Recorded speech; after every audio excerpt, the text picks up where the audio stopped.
বাংলাদেশ দলের ক্রিকেটারদের চোটের সবশেষ আপডেট কি? খুব ইম্পর্টেন্ট সব টপিক। নাম মানে হ্যাঁ খুব ইম্পর্টেন্ট। আজকে আমাদের ক্রিকেট শোতে আমার কাছে মনে হয় যে এটা আলোচনা করাটা অনেক বেশি ইম্পর্টেন্ট, কারণ লাস্ট কিছুদিন আমি খেয়াল করছিলাম যে আমাদের দর্শক বা ফ্যান্স যারা রয়েছেন, ক্রিকেটের যারা ভক্ত আছেন, তারা অনেকেই কিন্তু যে নামগুলো নিয়ে আমরা এখন আলোচনা করব সেই নামের আপডেট জানতে চেয়েছেন এমিল আমাদের কাছে, যে আপনারা এই প্লেয়ারদের আপডেট দেন আমাদেরকে, তাদের কি অবস্থা। কারণ দেখেন আপনি যে হিসাবটা করি, তারাও কিন্তু বসে বসে সেই হিসাবটা করেন যে কবে ফিরবে, কবে খেলবে, Exactly, আমরা একটু দেখি, রাইট। তাহলেই বুঝবো যে দর্শকদের জন্য সুবিধা হবে। যে লিটনের কাফ মাসল সিঙ্গাপুরে আপাতত তিনি আছেন, খুব সম্ভবত দ্রুত স্ক্যানটা করাবেন, তারপর জানা যাবে যে একটা ইনজুরিতে যদি স্ক্যানে কিছু ধরা পড়ে সেক্ষেত্রে তার হয়তো সময় বাড়বে কমবে। আর নাহিদ রানা তিনিও আপাতত স্ক্যান করানোর অপেক্ষায় রয়েছেন সিঙ্গাপুরে, যদিও লিটন আর নাহিদ রানা স্ক্যানটা করাবেন খুব সম্ভবত ঢাকাতে। শরীফুলের সমস্যা হ্যামস্ট্রিংয়ে, ফিটনেস টেস্টের অপেক্ষা করছেন। মুস্তাফিজুর রহমান হাঁটুর চোটে ভুগছেন। যদিও টেস্টের জন্য প্রথম তিনটা নাম খুব গুরুত্বপূর্ণ, কিন্তু ওভারঅল বাংলাদেশ ক্রিকেটের জন্য শেষ নামটা অনেক বেশি গুরুত্বপূর্ণ। মাহফুজ, কি মনে হয় যে কবে নাগাদ ফিরবেন তারা, যেহেতু স্ক্যান করবেন তো আশা তো করবেনই যে দ্রুত মাঠে ক্রিকেটে ফিরতে? আপাতত ধরেন মোস্তাফিজকে আমরা একটা সাইডে রাখলাম, যেহেতু মোস্তাফিজ টেস্টে খেলবেন না, ঠিক আছে। তো মোস্তাফিজের জন্য আমাদের হাতে সময় আছে। এখন সময়ে যেটা নাই সেটা হচ্ছে উপরের তিনজনের জন্য, এবং উপরের তিনজনের মধ্যে শরীফুলের যে সমস্যাটা সেটা কম্পারেটিভলি বাকি দুজনের চাইতে কিছুটা সহজতর, এবং তার ফেরাটা মোটামুটিভাবে ওকে আছে সোফার যতটুকু জানি। লিটন এবং নাহিদ রানা একটু কনফিউজ করছেন। নাহিদ রানার ব্যাপারটা হচ্ছে সাইড স্ট্রেনের ব্যাপারটা আমরা একটা শোতে আলোচনা করছিলাম, যে সাইড স্ট্রেনে মানে এটা গ্রেড 1 ইনজুরি তার যতটুকু জেনেছি, এবং ইনজুরিটা মাইনর। বাট যেহেতু তিনি অনেক বেশি গতিতে বল করেন, এটা হচ্ছে সমস্যা। মানে তার তো ওয়ার্কলোড হচ্ছে যে অন্যদের ফোর্সের চেয়ে একটু বেশি, তো সে কারণে তাকে পুরোপুরি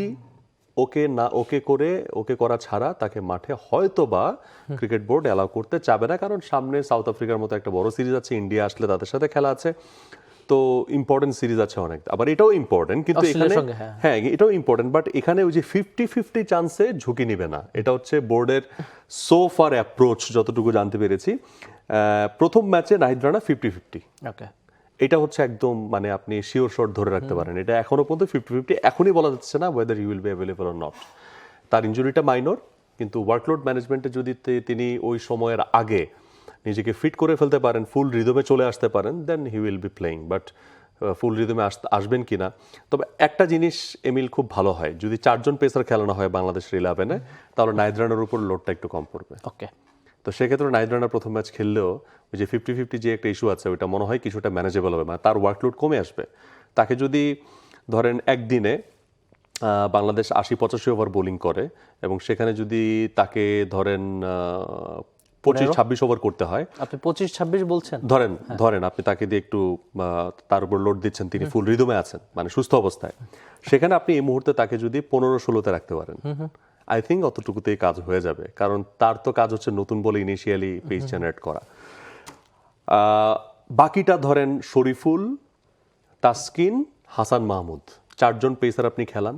আমি জানি না এটা হবে কিনা, তাইজুল যদি না খেলে বা তাইজুলকে এই ধরনের কন্ডিশনে যদি আপনি ড্রপ রাখেন, কারণ উইকেটে খুব বেশি গ্যারান্টি আর নাই, যদিও তাইজুল বাংলাদেশের টেস্টে সেরা বোলার, কিন্তু স্পিনার বোলারও সুযোগ নেই। না সেরা বোলার, কিন্তু ওই যে থাকে না কিছু কন্ডিশন সাপেক্ষে কিছু রিস্ক নেওয়া, কারণ আপনার তো পেস বোলিং অলরাউন্ডার নাই, যেটা আমরা জিম্বাবুয়ে সিরিজে অনেকবার আলোচনা করেছি যে আপনি 4জন পেসার কেন না, মানে কেন না, এবং ইনফ্যাক্ট জিম্বাবুয়েই তারা 4জন পেসারকে দিয়ে অপারেট করেছে, তাই না?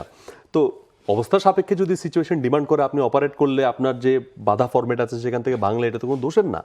তো তাইজুলকে সেখানে ড্রপ রাখাটা আমার কাছে মনে হয় না কোনো দোষের কোনো কিছু আমরা দেখব, যদি টিম ম্যানেজমেন্ট করে, কারণ হচ্ছে উইকেটটাকে তারা রিড করেই নিশ্চয়ই লাস্ট মোমেন্টে তারা ডিসিশনটা নেবেন। আমরা এখান থেকে বসে হয়তো বুঝতে পারছি না, বাট যতটুকু আমরা জেনেছি ডারউইনের বিহেভিয়ার যদি ওরকম থাকে, পেস বান্ধব পুরোপুরি হয়, তাহলে দেখেন অস্ট্রেলিয়া কিন্তু 4জন পেসার অপারেট করবে, তাদের প্যাট কামিন্স খেলবে, হেজেলউড তো আছে, সেই সঙ্গে হচ্ছে মিচেল স্টার্ক এবং ক্যামেরন গ্রিন খেললে তিনি তো অলরাউন্ডার পেস বোলিং, সো 4টা পেসার কিন্তু তারা পাচ্ছে। তো নেথান লায়ন বল করবে, তিনি হয়তো থাকবেন অবশ্যই 11-এ, তাদের সেই লাক্সারিটা আছে একজন পেস বোলিং অলরাউন্ডার থাকাতে। তো আমাদের নাম্বার 6 যেই ব্যাটার, তিনি যদি পেস বোলিং অলরাউন্ডার হতেন, তাহলে আমাদেরও 4টা পেসার অটো হয়ে যেত। যেহেতু এটা নাই, সেই কারণে আমরা চাইলে এরকম একটা রিস্ক নিয়ে দেখতে পারি। আমি জানি না টিম ম্যানেজমেন্ট সেই ধরনের চিন্তা করবে কিনা, বাট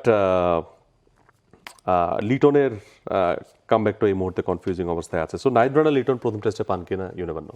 আর খুব বেশি সময় কিন্তু নাই, আজকে কত তারিখ, আজকে তো 22 তারিখ, তার মানে এদিকে 8 দিন বা 9 দিনের মতো সামনে 13 তারিখে যেহেতু ম্যাচ, আপনি তো একদম গিয়েই ফিট হয়ে, আর ওই যে ফিটনেস টেস্টটা তো আগে পাস করতে হবে, তার অপেক্ষাতেই আপাতত শরীফুল নিজেও সমস্যায় ভুগছেন। আগে ফিটনেস টেস্ট দিবেন, তারপর বিসিবির ফিজিও ডাক্তাররা দেখবে যে শতভাগ বোলিং করার জন্য। আর এটা টি-20 ম্যাচ হলে হয়তো কাজটা সহজ হতো মাহফুজ, আপনি যেটা বারবার বলছেন যে এটা 5 দিনের খেলা, ওয়ার্কলোডের বিশাল একটা কাজ। আর দল একজন বোলার যদি এভাবে কমে যায় তখন, বা ম্যাচ থেকে যদি তখন ছিটকে যায়, সেক্ষেত্রে কিন্তু দল আরো বেশি বিপদে পড়বে। আর অস্ট্রেলিয়ার বিপক্ষে আপনি কেন এমন রিস্ক নেবেন? নিশ্চয়ই আমরা চাইবো যে খুব দ্রুত মাঠে ক্রিকেটে আমাদের। But my question to you as well, সেটা হচ্ছে শরীফুল, নাহিদ রানা, লিটন তিনজনকে যদি পাওয়া না যায়, সেক্ষেত্রে বাংলাদেশের অবস্থা প্রথম ম্যাচে যা তা হতে যাচ্ছে কিনা?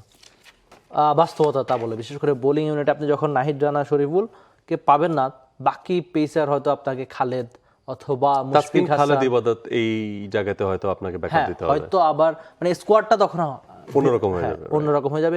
এমনকি ব্যাটিং এর সবচেয়ে বড় সমস্যা ভুগতে হবে। আপনি যে ওয়ানডে সিরিজটা লিটনকে যদি থাকতো, লিটন ইনজুরিতে পড়ার ঠিক মানে যেই ম্যাচে তার ক্র্যাম্পের সমস্যা হচ্ছিল মিরপুরে, সেই ম্যাচেও কিন্তু একটা ফাইটিং 50 তার ব্যাটে ছিল। মানে ওয়ানডে ক্রিকেটে বাংলাদেশ দলের জন্য খুবই গুরুত্বপূর্ণ সদস্য। আর টেস্টে তো সবশেষ 2-2.5 বছরে বাংলাদেশের সেরা ব্যাটার যদি আপনি লিস্ট করেন, মুশফিক, তারপর খুব সম্ভবত লিটন। আপনি খুবই গুরুত্বপূর্ণ টেস্টে বাংলাদেশের ব্যাটিং অর্ডারে রেজিলিয়েন্সটা আসেই হচ্ছে শান্ত, মুশফিক, লিটন, এই তিনজন। প্রথম তিনজন কিন্তু ম্যাক্সিমাম টাইমই তারা ফ্লপ থাকছেন, এটাই আমরা দেখছি। আর রেজিলিয়েন্স বা ইনিংস বিল্ড আপ বা হচ্ছে রান করা, সেঞ্চুরি আসা, এই কাজগুলো কিন্তু শান্ত, লিটন, মুশফিক তাদের কাছ থেকে আসছে। যদিও আয়ারল্যান্ডের বিপক্ষে বা কম্পারেটিভলি উইকেট টিমের এগেনস্টে জয় বা সাদমানরা ভালো রান করেছেন, মমিনুল লাস্ট ইয়ারে একটা সেঞ্চুরিও পাননি, আমি সেই বিবেচনায় বলছি।